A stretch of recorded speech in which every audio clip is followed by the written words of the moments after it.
cracks within me feels dry. This is my prayer and my hunger and need. My God is the God who provides.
Afternoon, everyone. Yes, that sounds good. Sounds good. We're glad you're here. Look around. If you see somebody that you know should be here, send them a text message. Tell them that we're about to start and they don't want to miss this, all right? So I'm going to have our opening prayer, and afterwards I'll introduce our seminar speaker for this afternoon. Well, don't you pray with me? Father, we are so grateful for the beautiful weather outside. We thank you, God, for the informative workshops which we are having here. And it is our desire, oh God, that when we leave this place, we'll be so equipped and empowered that we're able to put it into practice. And so we want to thank you once again for the opportunity to be informed by another presenter, Dr. Douglas. Be with him. May your anointing rest on him. And help us to be receptive to what he has to share with us, to equip us in being a friendly church. In Jesus' name, amen. So this afternoon, our presenter is Dr. Douglas, a man who is well-rounded. He has pastored, he had worked in universities. Also, you were also the ministerial director. I'm going to invite you to join me here. I have a question for you, whether you want to answer it now or in your presentation. So, Doc, this is my pondering. You know, as a church, we believe God has called us to talk, to proclaim, to preach, not to listen. But when I was looking through your bio, you, and perhaps that's what you're going to be doing this evening, you've done a workshop on listening. Why listen? What is it that has caused you in your 45 years of ministry to give listening such careful attention? Two things. People feel loved when they're listened to, and if people don't feel loved, it doesn't matter what we say. Second thing is that closely related to that, usually we haven't earned the right for them to listen to us until we've listened to them. You see why you need to text somebody and tell them they need to be here? I appreciate your answers. If you don't get anything from the presentation, the workshop, those two things are key. We haven't earned the right for them to listen to us. Thank you, Doc. We're looking forward to what you have to present. Okay. Thank you so much. Okay.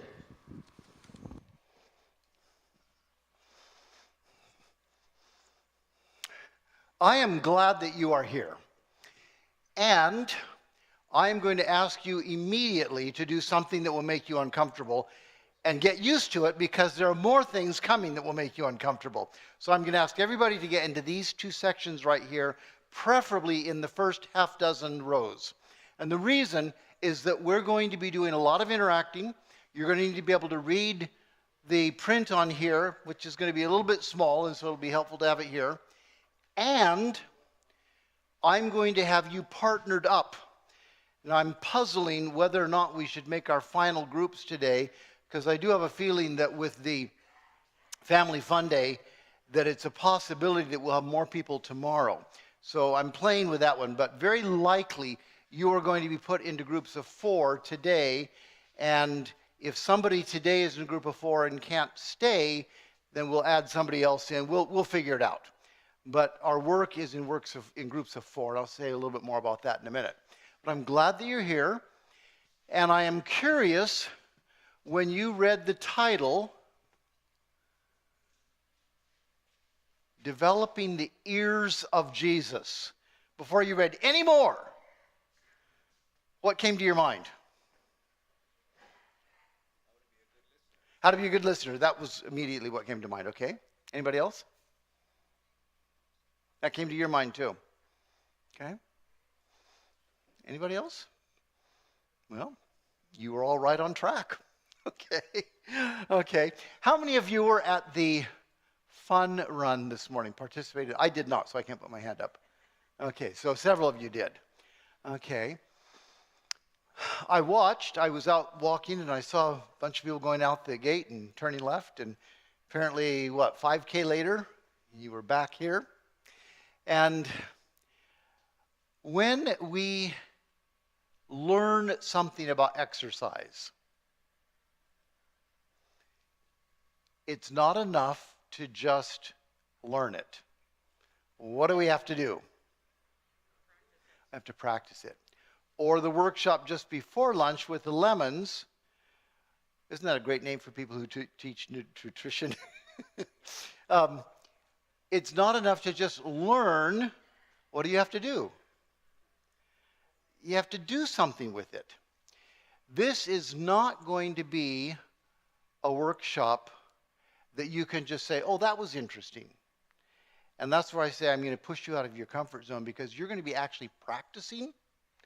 You're going to be listening. You're going to be getting feedback from others. And if you want to start exiting now, you may. Because this is a workshop on developing new attitudes and new skills. And it's as much about the attitudes as it is about the skill. And we'll get into that just a moment later. A little bit of my background. I taught for 17 years at Southern Adventist University, and then from there I went to Walla Walla, and I did a little bit of teaching, but I was more in administration then. And during that 17 years, not the entire time, but most of it, I taught a class in listening. And I would tell the students, usually the first day of class, there is one person on this campus that has to repeat this course every semester because they need it so much. And you caught on, Tina. And my students usually caught on within a few seconds. Oh, that's our instructor. Exactly right.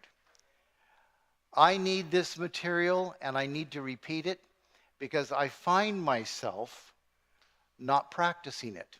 Again, we can know a lot of stuff, but not practicing it is, or I should say practicing it is really what makes the difference. And so my hope is that you will be inspired, that you will be challenged, that you'll be informed, and that you'll start practicing. Let me just tell you a couple of testimonials from my students.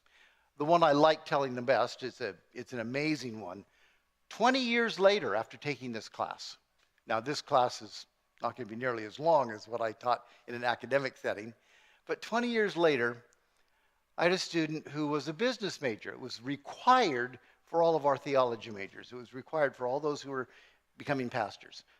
But there was always a spot or two for a non-theology major, and he filled one of those spots. He came back later and he said, this was 20 years later, he said, you know what the most valuable class, bar none, was that I took while I was at college? And I figured that it was going to be something that I taught because he was telling me. And he said it was that class on listening. He said, I still use that in work, at home, with my neighbors. And it's not that I'm such a brilliant teacher. I think I do a fair job of teaching. But really, it's because it's just such basic material for the way of dealing with life and with people. And it's pretty basic stuff. And some of the stuff you'll say, well, I've known that. Maybe you have. Some of the stuff you may say, I didn't know that. And that's good. It can add to your knowledge. But what will really be valuable is if you begin practicing. And here's another one. I heard this probably, at least from 3 or 4 students every semester. They would say, my conversations on the phone with my parents have absolutely changed since being in this class, which is a nice thing. Or some of them would say, my relationship with my roommate or my relationship with my girlfriend, boyfriend has changed because I'm putting into practice the things I'm learning in this class. So I'm hoping that something like that will happen in these few days that we are together. That's my hope, is that type of thing will happen for you, that you'll put it into practice. What does Jesus say about his words? He says that at the end of the Sermon on the Mount, blessed is the person who hears and practices what I say. And not that this is going to be anything as profound as the Sermon on the Mount, but it has the same basic principle. It won't do you much good without practicing it. So we are going to do some practice together, and then my goal is for you to be motivated to do some of this out on your own after you leave camp meeting. Now, a couple of other things, and then I'm going to have us get into a Bible passage. I want you to how many of you have your Bibles maybe electronically or some other way? Okay, we're going to be getting into some Bible passages in just a minute. But I'm going to, right now, I just have made the decision that I am going to have you move into groups of 4, and we'll just play it by ear with what happens tomorrow. So here's what I want you to do. Look around the room. Do you see at least 3 or 4 people whose names you know? Everybody can look around and see there's at least 3 or 4 people whose names you know? Okay, good. Is there anybody here who looks around and you don't know anybody? Anybody in that situation? You look around, okay, there's one person here who looks around and doesn't know anybody. Would somebody please be very hospitable to this woman here because she doesn't know anybody? Here's what we're going to do. I am going to have you start with somebody that you know. It may be somebody that's sitting beside you. That could be somebody across the room. I'm going to have you and the person that you know look for 2 people that you don't know. And if you know everybody in this room, then the people you kind of know the least. You with me? So in just a moment, I'm going to have you get up, kind of a fruit basket upset. I'm going to have you and a person that you know, so you've got somebody with you that you know, go look for 2 people that you don't know. Any questions on what you're going to do? And then I want you to sit together. So you're going to pick up your stuff and you're going to relocate. Okay, go.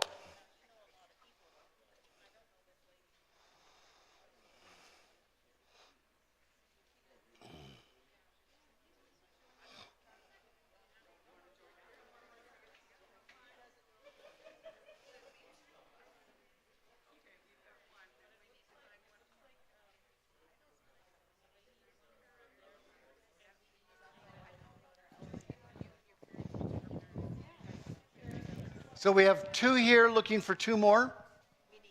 You need 2 more. Okay, and we have 3 here looking for 1 more? Okay, and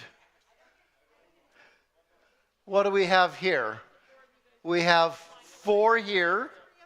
Okay, Tina, there is a group back there with 3 looking for 1. Okay, and what do we have here? We have 4 here, and we have 3 here looking for 1. Is everybody located in a group of 4 right now? Work together with the 3, and tomorrow you'll probably have another person join you. Okay? Okay. Now let me just make sure that we have groups of 4. Here's a group of 4. There's a group of 4. And there's a group of 4. There's a group of 4. Here's a group of 3, and they're going to get somebody tomorrow. Okay. So the first thing that you need to do is just get a little bit acquainted, because apparently there's 2 people in this group you don't know. So just take a moment to learn names, get a little acquainted.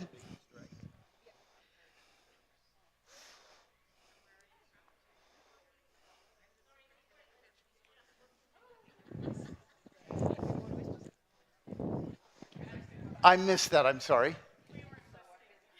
Oh, you're off to a great start. You're going to just get acquainted a little bit. Yeah, and then I'll give you instructions from there. Yeah, good.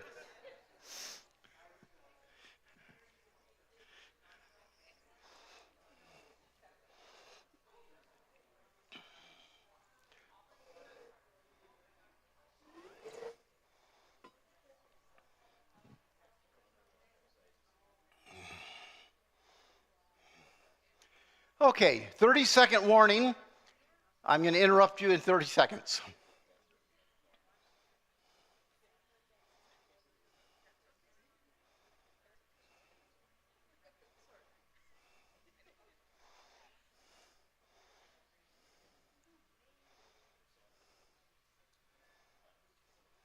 And time. Okay, here is your assignment. I'll give it to you in pieces, and I'll interrupt you after each one and then give you the next instructions.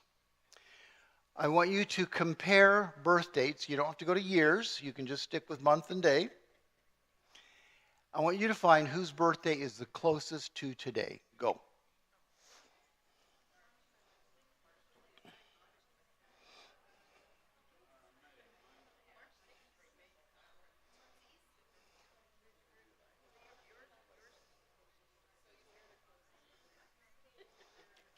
Okay, can I see the hands of the people whose birthday is closest to today? There's a hand, here's a hand. How about this group? There. How about this group back here? Whose birthday is there? Good. Okay, and behind you, they're still working it out. Whose birthday is closest to today? Oh, okay, keep working.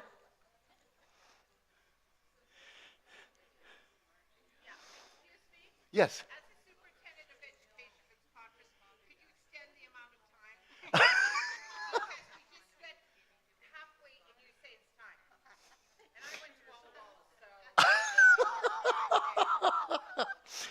Your appeal is granted.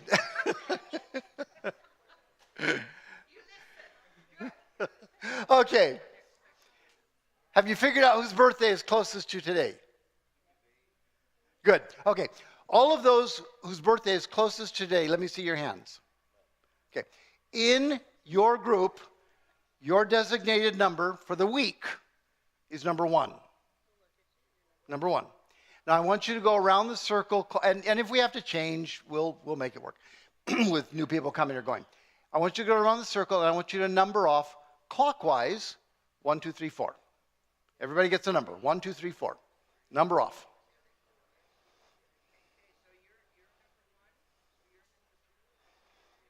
Okay, everybody should have a number.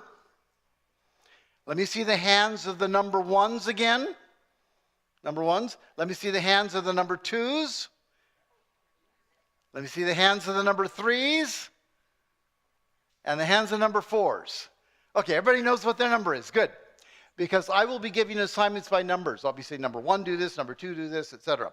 So you need to know your number, and that's your number for the rest of the week This is your group for the rest of the week. And like I said, if there's some shifting around, we'll do that. We've got some new people joining us. We have no bystanders here. This group needs a fourth person. Okay. And you can join. We need a new group here. And that person, you can make a group of 4. Figure out whose birthday is closest today. They're the number 1. And then number off everybody else, 1, 2, 3, 4. Okay? Clockwise. We have some more people coming. Okay, we'll get you in, we'll get you involved here. Here is your first assignment. On this one, I want the number 2s to start. Okay, number 2s are starting. And then you're going to go around the circle clockwise. And I want the number 3s to be timekeepers. And if you don't have a watch or a phone or something, then maybe somebody else in the group does that you can use. Number 3s, you're going to be timekeepers. And I want you to call time in 1 minute.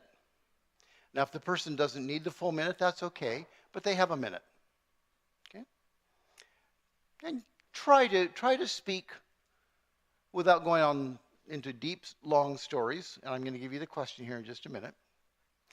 And then after that person has finished, without conversation about it, we'll do that later, I want you to go on to the next person, and number 3s will tell their response, and number 4s, and then number 1s. Clear on what we're doing? Okay. So number 2, here is your question. It's really a sentence completion. You need 2 people to join you. You've just come. You're in this group. Is there anybody without a group? Okay, you'll be a group of 3 for now. Okay. Tomorrow you might get somebody to join you. And just quickly number off, 1, 2, 3. Okay, so number 2s. Here's what you're going to start with. I am a great listener when. Finish the sentence. On your mark, get set, go.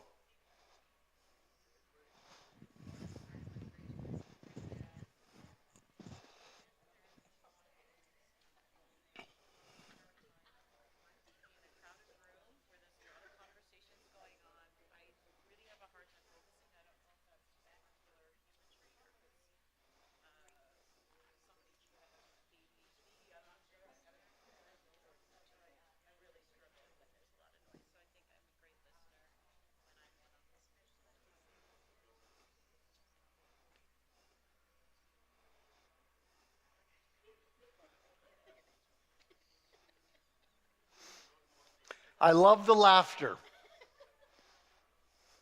You guys know what you're doing? You've just jumped right in. You have a finish.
Let me see the hands of the groups who are all done. Okay, we'll give you a little bit longer over here. You're done. You're done.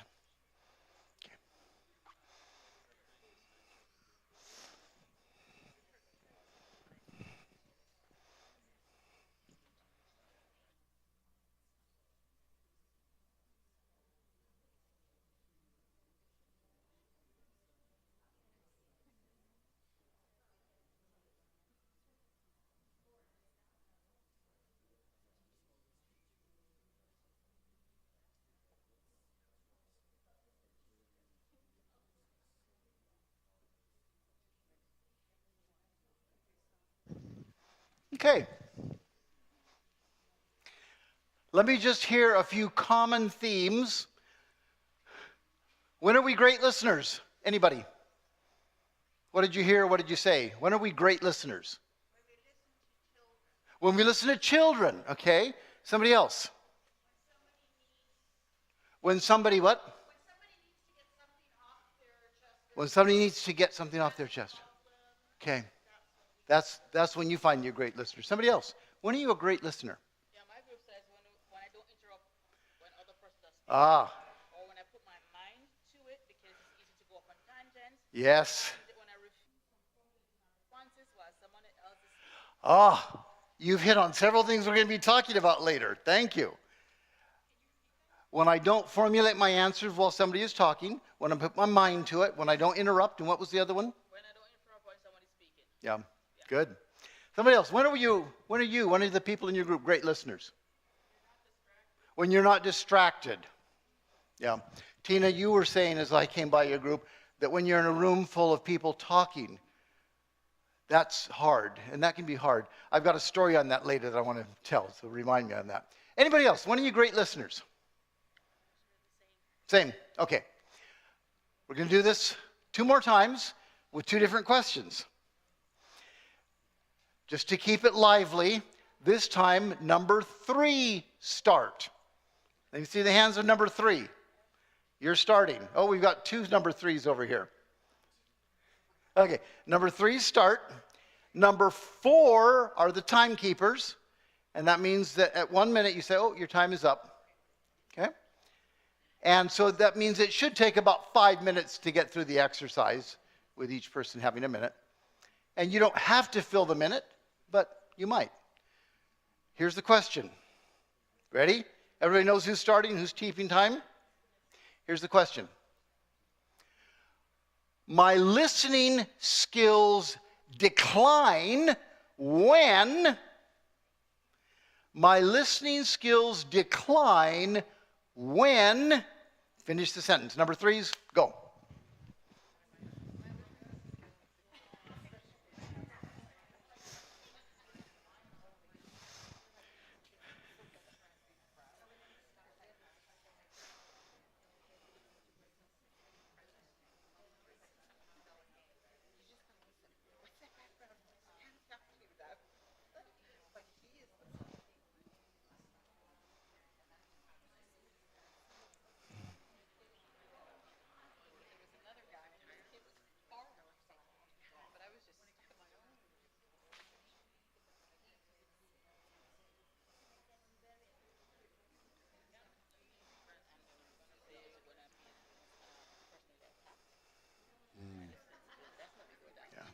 Yeah. Because now the automatic thing is to start my defense.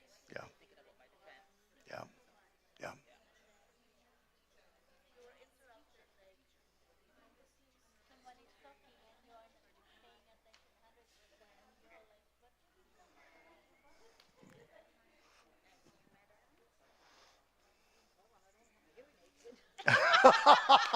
Touche.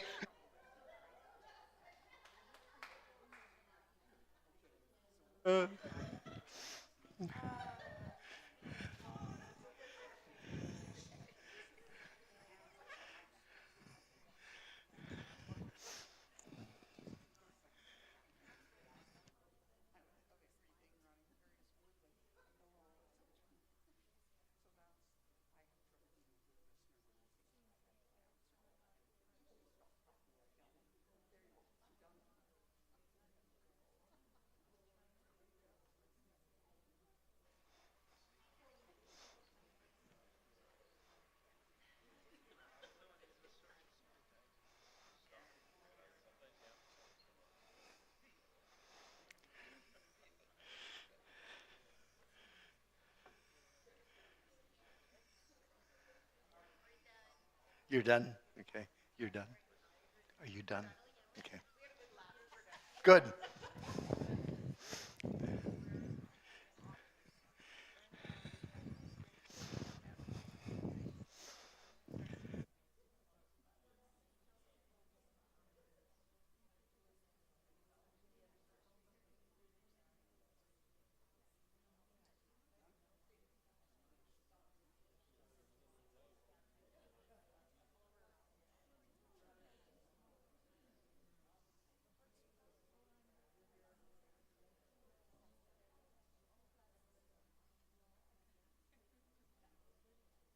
Can I see the hands of the groups that are done? Everybody's done? Okay. Let's hear when your listening skills decline. I've heard some very good answers as I've walked around. When do your listening skills... Okay, you heard a burst of laughter over here. What was the response? When do your listening skills decline? When I don't have my hearing aid in. Thank you. Somebody else. When do your listening skills? Yes, sir.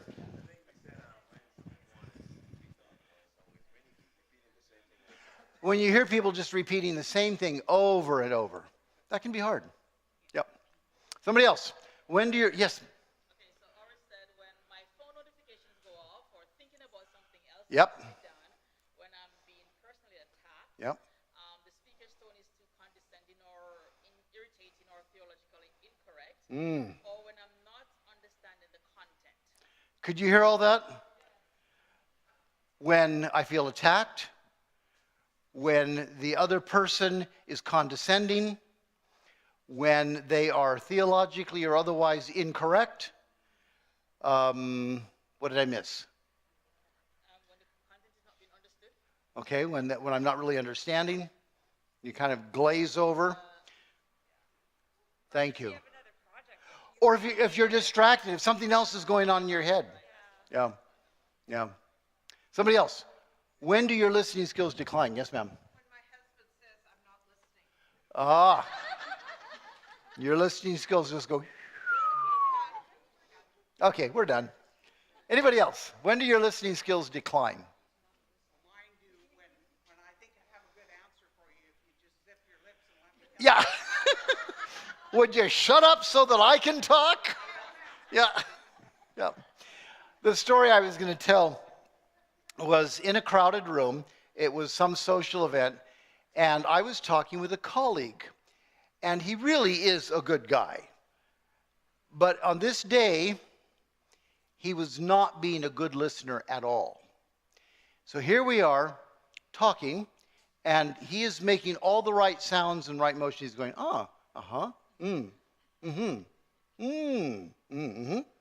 yep. And I asked him a question. And about the next 15 seconds, he said, yeah,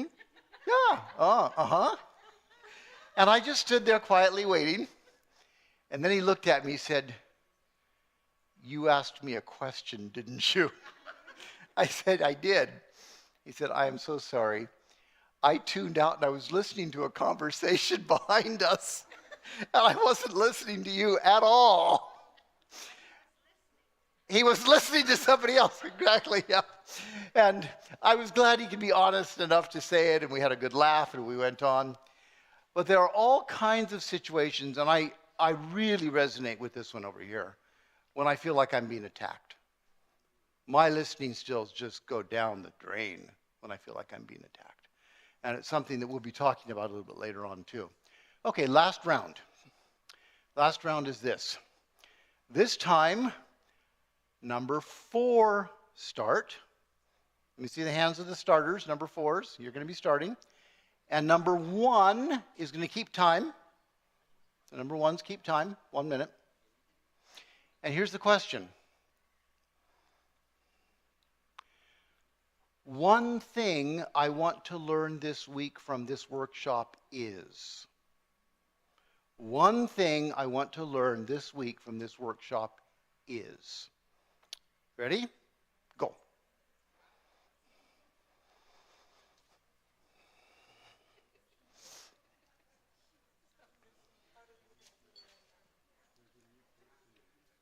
Oh, we have somebody who needs to join a group. Could you please join one of these groups? We have 2 groups of 3 over here that each need a 4th person. This group needs a 4th person, and this group needs a 4th person. You can join either one. Thank you.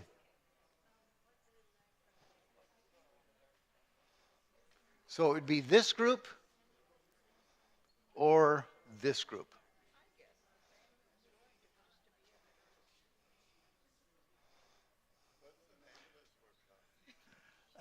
Developing the ears of Jesus. Yeah, yeah.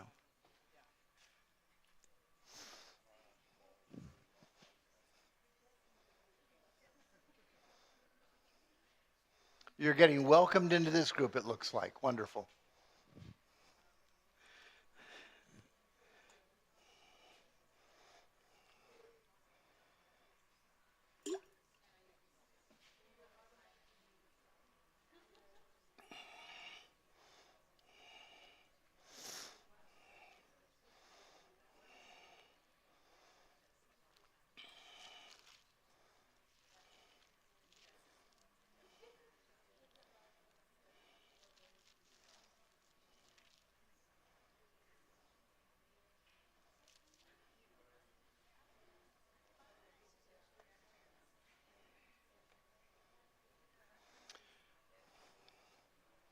One thing I want to learn this week in this workshop.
Your attention back up this way. Just real briefly, what's something you want to learn this week? I want to take back listening without having other people talking over. So actively listening in meetings, you're listening to the person speaking. Yeah. You don't have 3 other people Yeah. trying to talk over to, Yeah. That's an important one. So in the context of a meeting, listening and not talking over one another. Thank you. Somebody else? Keeping your compassion. Yeah, deeper level. Yeah. Jesus said, out of the abundance of the heart, the mouth speaks. And so sometimes the way that we interact with other people is really showing what's going on in our hearts. Yeah. Somebody else, please. Oh, empathetic, sympathetic, and non-judgmental as a listener. Good. Somebody else. So this one is non-verbal, more about non-verbal body Yeah. language as well as another person, specific cues to know when I'm reaching someone. So you want both good body language, and then you want to be able to read their body language and know if you're listening. Going both ways. Good. Good. Okay. Anybody else? What do you want to gain this week? Please.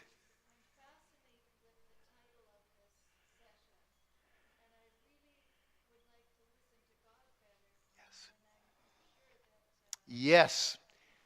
We will be spending, today's Monday? We're spending Tuesday or Wednesday on that.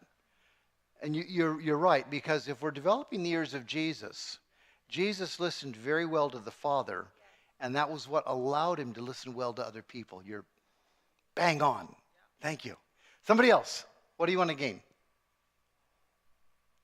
Anybody else? Yeah, redirecting negative conversation. Thank you. Tina. Staying focused and not having your mind wander. Let me give you a statistic here. We'll look at the scriptures here in just a minute. Here is a number. Let me make sure I have it right. Yeah. All of you read that? 175.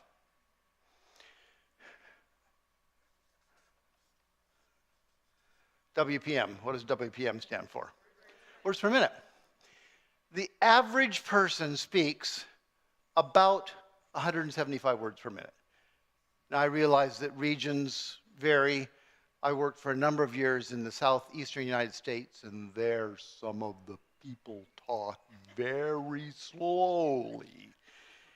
And you may only get out, maybe 100 words a minute. And then you've talked with people that get out about 200 words a minute, right? So it varies, but the average human speech is, in English anyway, is about 175 words per minute. Now here's another interesting thing. So here is the range, 400 to 800 words per minute. What is that? Bang on. That's what your mind can comprehend. Yeah. And of course, to get up to this high, you have to really train it. But the mind can comprehend 400 to 800 words per minute. Any of you listen to podcasts at more than normal speed? Are you willing to admit it? Or audible books at more than normal speed? It depends on the content. I listen to a lot of audible books and some podcasts. And I just keep cranking them up. I usually start at one speed, at normal.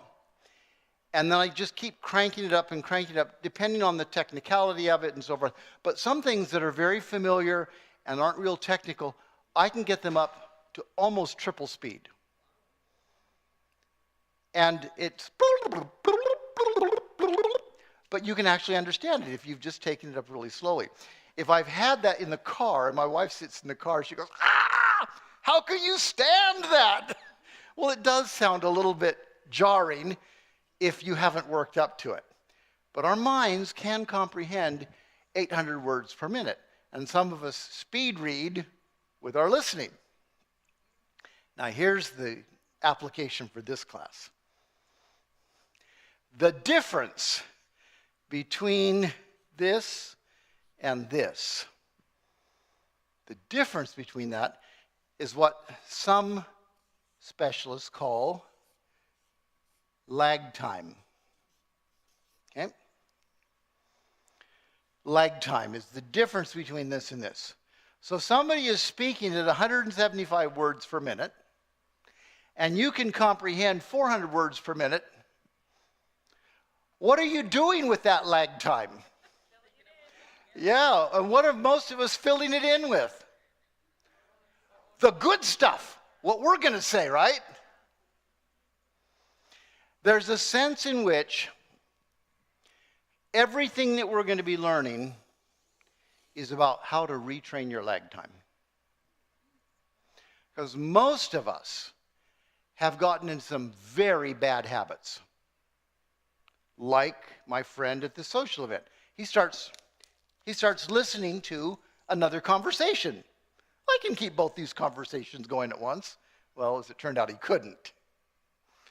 Or we start thinking about what we're going to say, or our mind completely wanders to, what we're going to have for dinner that night, or our shopping list, or some other thing, And then we realize we've gotten so deeply involved in that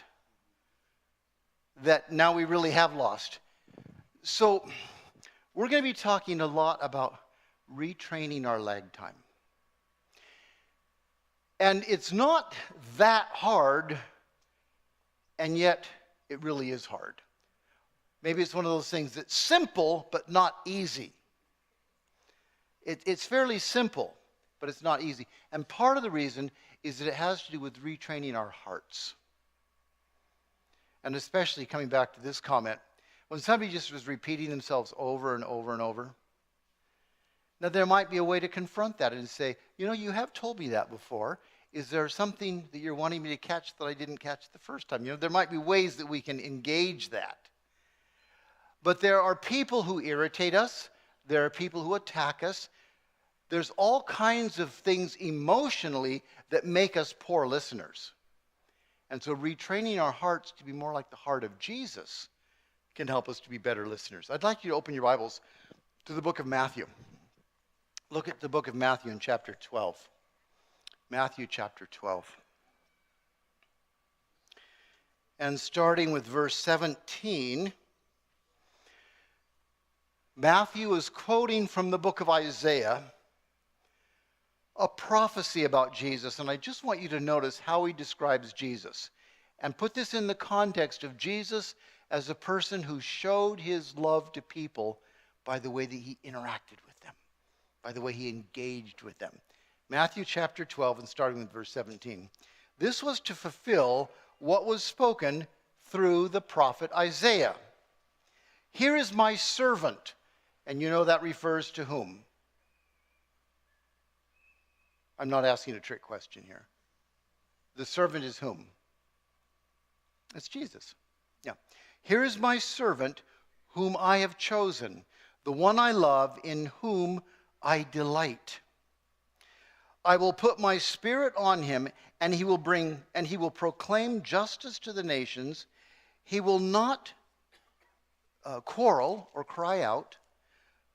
No one will hear his voice in the streets. A bruised reed he will not break, and a smoldering wick he will not snuff out, till he leads justice to victory. In his name the nations will put their hope. Now, we could spend more time exploring that, which we won't do at this moment. But just from the brief reading of this prophecy from Isaiah, give me some words that describe how Jesus engaged with people. What kind of a person was Jesus to be alongside of? I'm sorry? A gentleman, yeah. Courteous, kind. Gentle. Compassionate, yeah. What else? Sympathetic. Good. What else? Kind. Yeah. I'm sorry? Yeah. Anything else? Please? To the point. Mm-hmm. Look especially at these two phrases here where it says in verse 20. Obviously, these are metaphors, but let's just lean into the metaphor a little bit. A bruised reed he will not break. What's that describing about Jesus?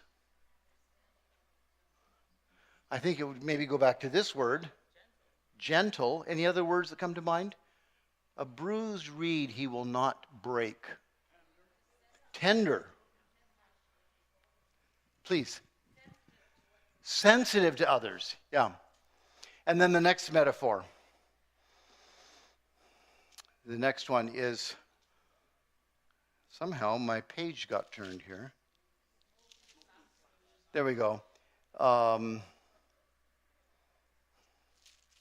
bruised reed will he not break, and a smoldering wick he will not snuff out. What's that describing? It's a metaphor, but what's it describing? Nurturing, yeah. Good, somebody else. He's not going to beat them further if they're down and out. Good. Anybody else?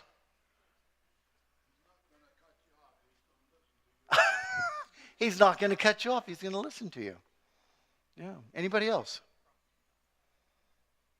Support you, prop you up to make you what you're supposed to be. Ooh. You're supposed to, you're supposed to blaze, supposed to shine. Bright. Yes. And if it's kind of dwindling down, Yes. then it's going to maybe trim it. It's going to Yes. do things to make it shine the brightest it can be. Can you all hear this? He's going to do things to make you shine the brightest you can shine. I love it. Beautiful metaphor.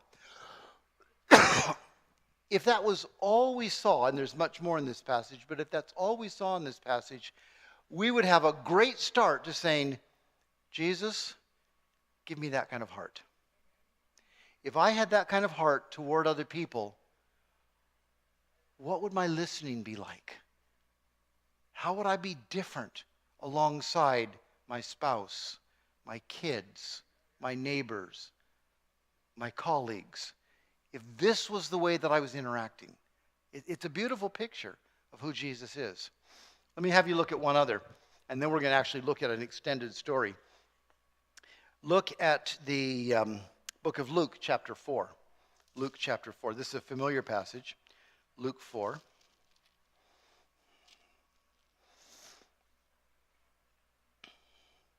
And starting with verse 17. This is Jesus reading in the synagogue, again from the book of Isaiah. The scroll of the prophet Isaiah was handed to him. Unrolling it, he found the place where it is written, "The Spirit of the Lord is on me, because he has anointed me to preach good news to the poor. He has sent me to proclaim freedom for the prisoners and recovery of sight to the blind, to release the oppressed, to proclaim the year of the Lord's favor." Now notice, there's a lot of speaking words in here. Proclaim, declare, etc., preaching.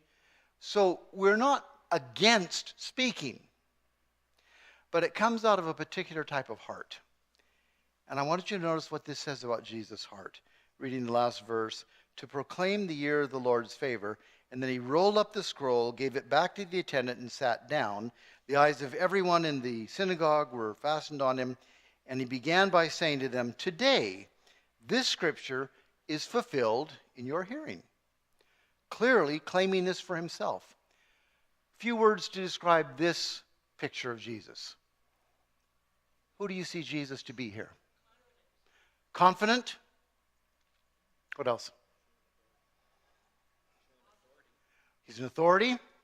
What else? I'm sorry? His testimony? Intentional, thank you. Somebody else?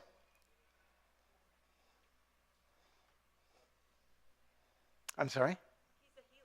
He's a healer. He's a healer, he's a liberator. And again, it's overlapping with that other passage we read where he is helping people come to their best selves. Yeah, all of those things. That's who Jesus is at his core. Yes, he is the Messiah. Yeah, very clearly. Which, as you remember how the story goes, ends up in an assassination attempt here. Yeah. Okay, what I'd like us to do, and we are down to our last few minutes, and we have just barely begun.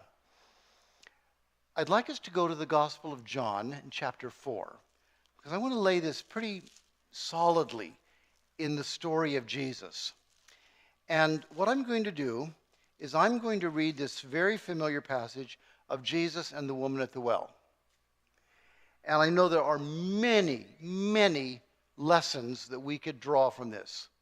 I want you to look for just one thing. And here's what I want you to look for. It comes from a nudge from the book Desire of Ages.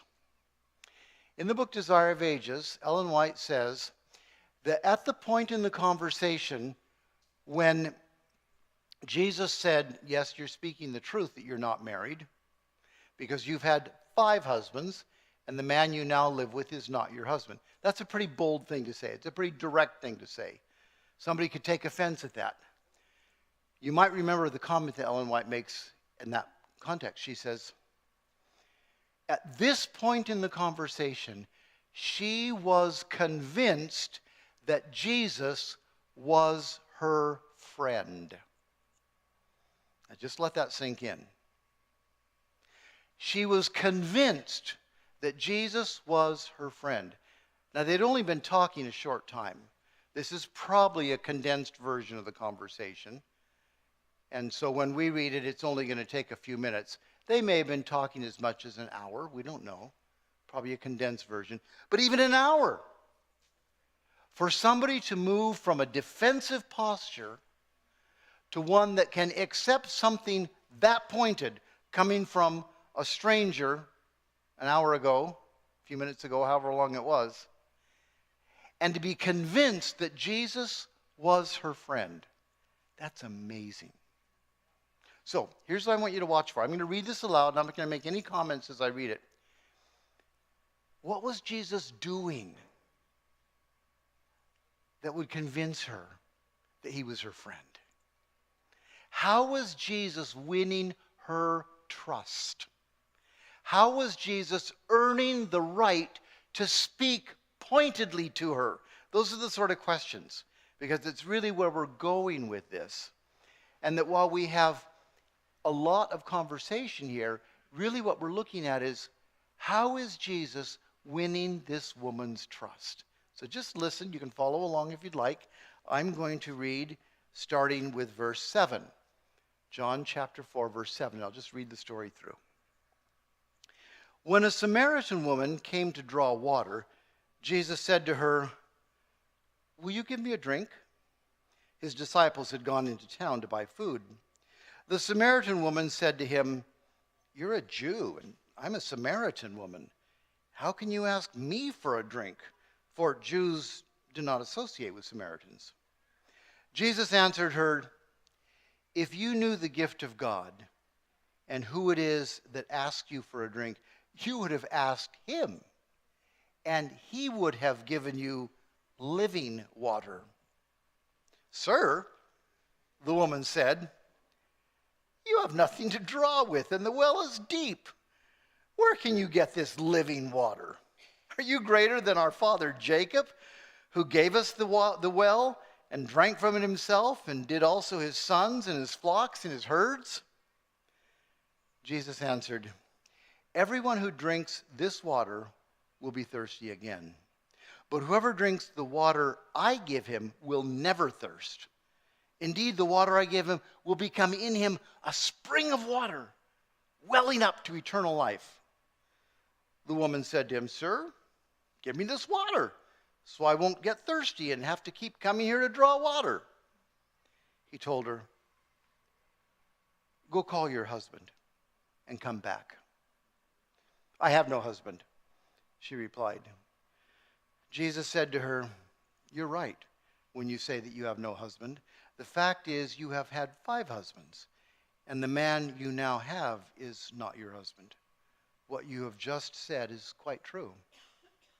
"Sir," the woman said, "I can see that you are a prophet. Our fathers worshipped on this mountain, but you Jews claim that the place where we must worship is in Jerusalem." Jesus declared, "Believe me, woman, a time is coming when you will worship the Father neither on this mountain nor in Jerusalem. You Samaritans worship what you do not know. We worship what we do know, for salvation is from the Jews. Yet a time is coming, and has now come, when the true worshipers will worship the Father in spirit and in truth. For they are the kind of worshipers the Father seeks. God is spirit, and his worshipers must worship in spirit and in truth."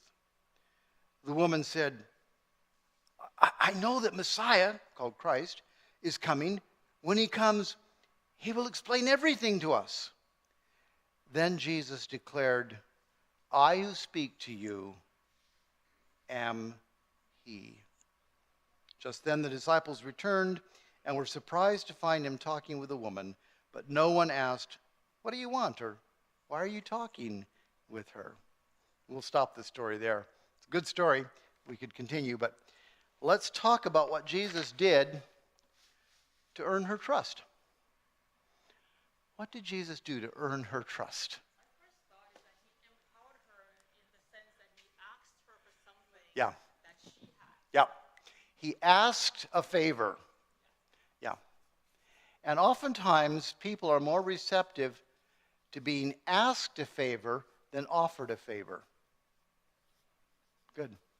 Somebody else. What did Jesus do to earn her trust? I'm sorry? He didn't condemn her. Yeah. And that would be both in words and in deeds. But there was no condemnation.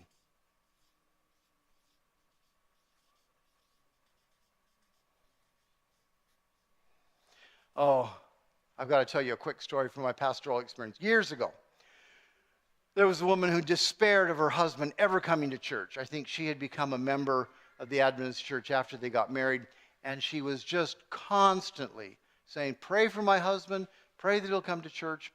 And then she would tell me a story. She said, this morning he was in front of the TV watching some game, and I stood in front of the TV and I spread my dress out so that he couldn't see the TV, and I said, when are you coming to church with me? What are you doing, wasting your time in front of the TV?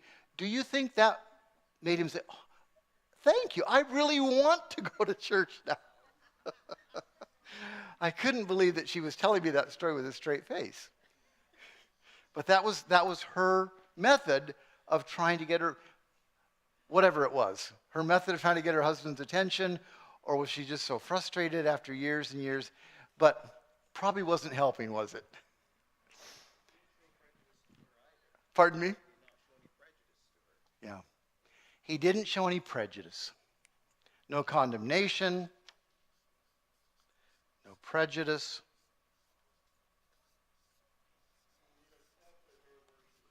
He accepted her. Yeah. He accepted her. What else? Yes, please. Respectful and truth-telling. Yeah. And there's a couple times when the truth he has to tell, not just about her husband's, but also salvation is from the Jews. There was already some tension there, but he could speak that truth in a way that was not arrogant, respectful and truthful. Okay?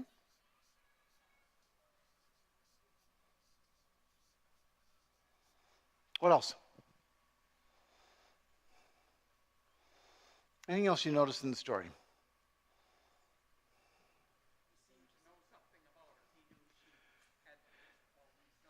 Yes. So there was something, and this one's a little bit trickier because how was it that Jesus knew that? I'm going to suggest tomorrow when we're looking, or is it Wednesday, when we're looking at the way that he listened to the Father, I imagine the Father might have revealed that to him. And I've had that happen once, maybe twice in my life, where God has revealed something to me that I wouldn't have known otherwise. And that can build trust if you use that information in a way that isn't beating them over the head. So how do we put that in just a phrase here? I'm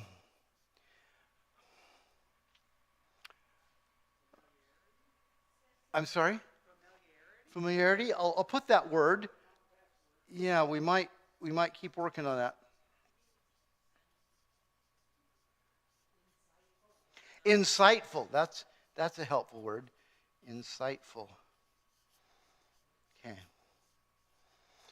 couple more, and then we're going to move on. He did. He knew what he was talking about. Yeah. There was authority without being heavy-handed. Yeah. Yeah. A certain type of authority, but we'll just leave it with authority for right now. I'm sorry? Humble. Oh, I like that. I'm going to add that in here. It's too small for you to see, I'm sure. But humble authority. That's a nice description there. Okay, I don't want to miss any hands. There's a couple hands up, please. In that part of the country, in that time, and it's still now, unless that was her father or her brother, men did not speak to women. Yeah. And women did not speak to men because Yeah. that was Yeah. Jesus is breaking some social taboos here. And so there is a certain amount of, well, what word would we want to put to that? Risk? A rebel? in favor of her. Yeah. So there was, I'm going to put here pro. I think you know what I mean by that. Okay, I think there was a hand over here, please. Yes. Yes. And we'll talk about that too. I'm hoping we can get to that. That's a really important one. How to move a conversation from here to here without being a bully about it. So moving the conversation toward important stuff. I'm just going to put here, move conversation kindly. Because remember, these are all things, conversation, that Jesus was doing to win her trust. I only have room for a couple more, so I'm going to take 2 more hands, and then we're going to wrap it up on this reflection. Anybody else? He offered her something. He sparked her curiosity with it, didn't it? Water? I don't ever have to come here to draw water again? So there's a sparking of curiosity.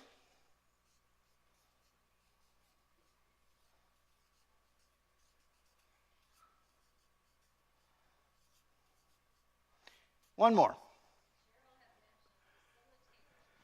What was the? Yes.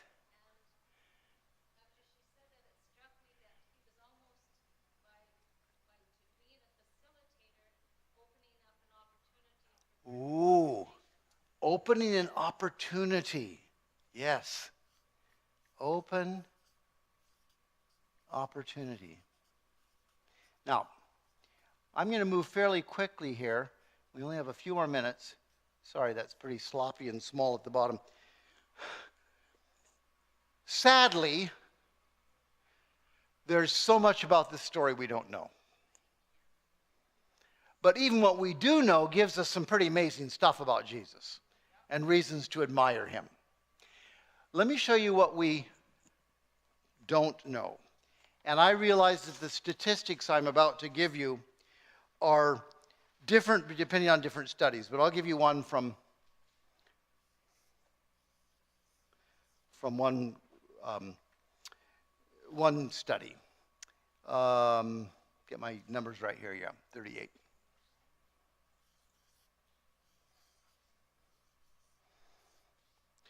And these should add up to 100%. Somebody do the quick math there. Does that add up to 100%? Okay, good. It should.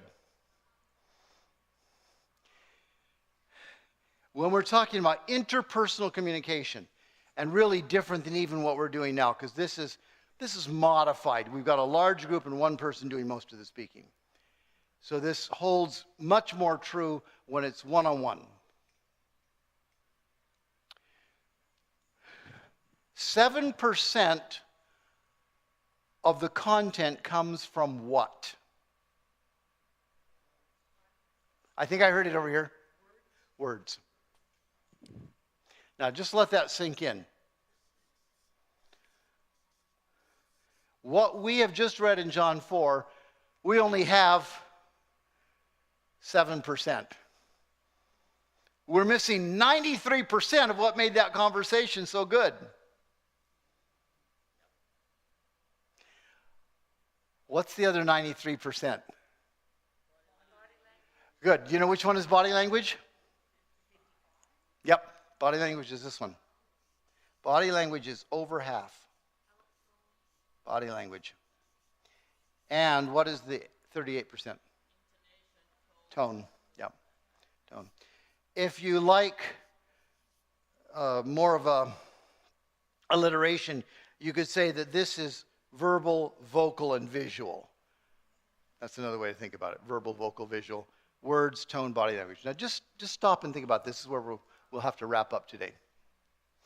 If I were to put 3 words on the board, I hope you can read this from where you're sitting.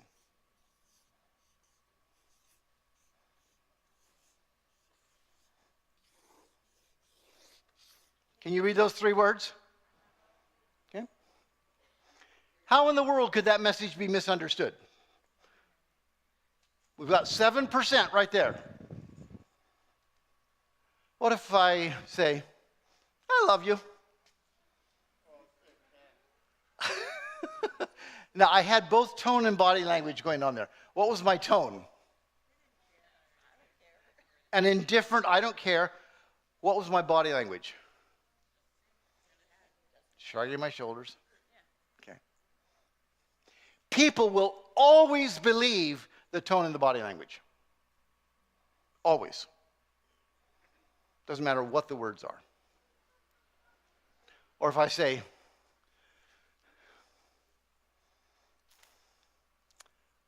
I love you. Yeah, what did that communicate? Yeah, okay. How about this? I love you! Now don't ask again. Right?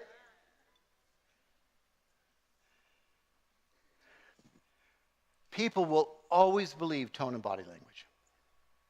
Our words can even be somewhat muddled. And we can get the wrong words. But our tone and our body language will communicate the truth. Yeah. And so, sadly, we only have 7% of that conversation. We have no idea what the look was on Jesus' face. We have no idea what the tone in his voice was. But because we know about Jesus from other passages like we just read from Matthew and from Luke and Isaiah, we have a pretty good idea of what kind of a person Jesus was. And so we can use our imaginations to good use and say, his tone probably was this. His body language was probably this. And that gave the message a whole message of love and acceptance and friendship, and that she was willing to trust him. Because we see that's what she does. We didn't even finish the story, but you know how the story ends. She goes running to town and said, come see a man who told me everything I ever did. People don't do that if they have felt condemned, disrespected, heavy-handed treated. You know, they don't do that.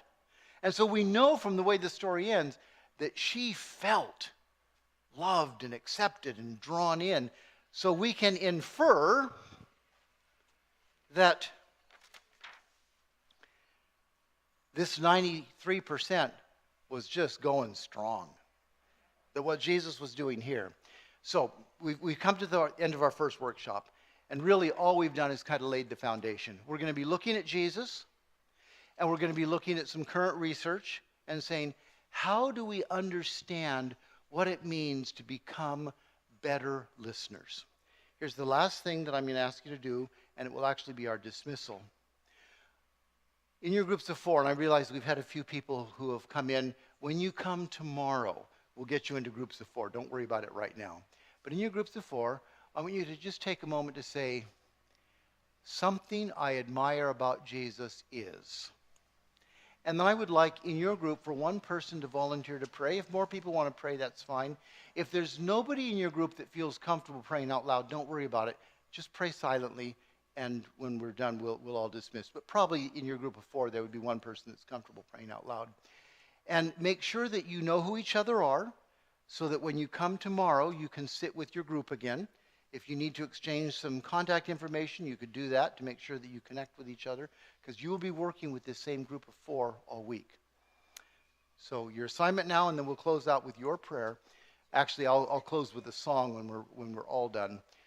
And that is, something I admire about Jesus is, and then one person volunteer to pray. So go around your circle, answer that question, and then pray.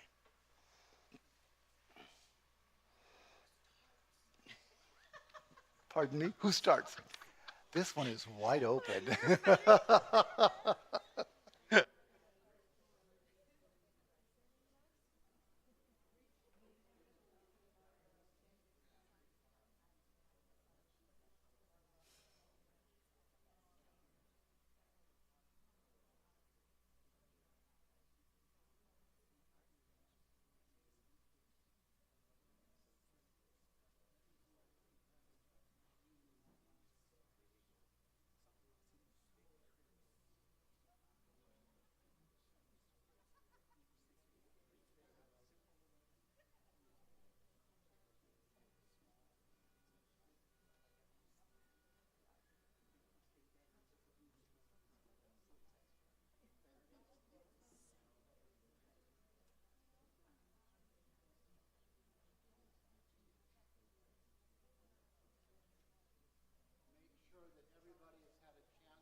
glorified today.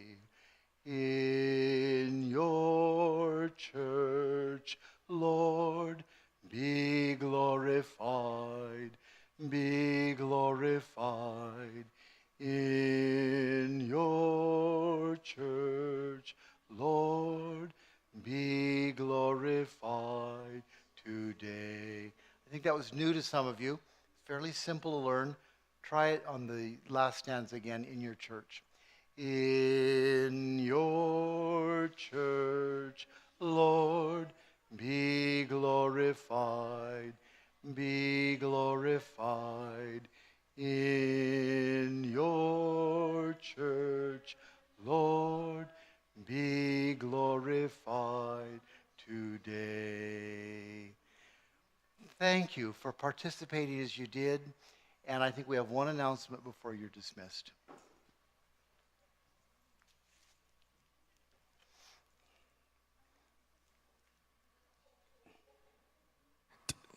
This was good, wasn't it? You know, Doc, you've invited me to be reminded that when I'm reading scripture, all I'm looking at is those words. And especially the stories, now I'm eager to put a tone to the conversation, the body language. Thank you for that. And this was good. And you're on Wednesday again, right? Tomorrow. Wednesday, Thursday, Friday. So look around, everyone, and anyone that is missing, you let them know that they shouldn't miss out tomorrow and for the rest of the week. So we'll take a break now, and then we are going to join back here at 4, where we're going to be hearing from Gospel Outreach and also ADRA Canada. It is good to know what some of these organizations are doing in the world, especially even here in Canada, Saskatchewan, with the wildfires and things like that. So ADRA, Gospel Outreach, will be sharing with us some of the work that is taking place.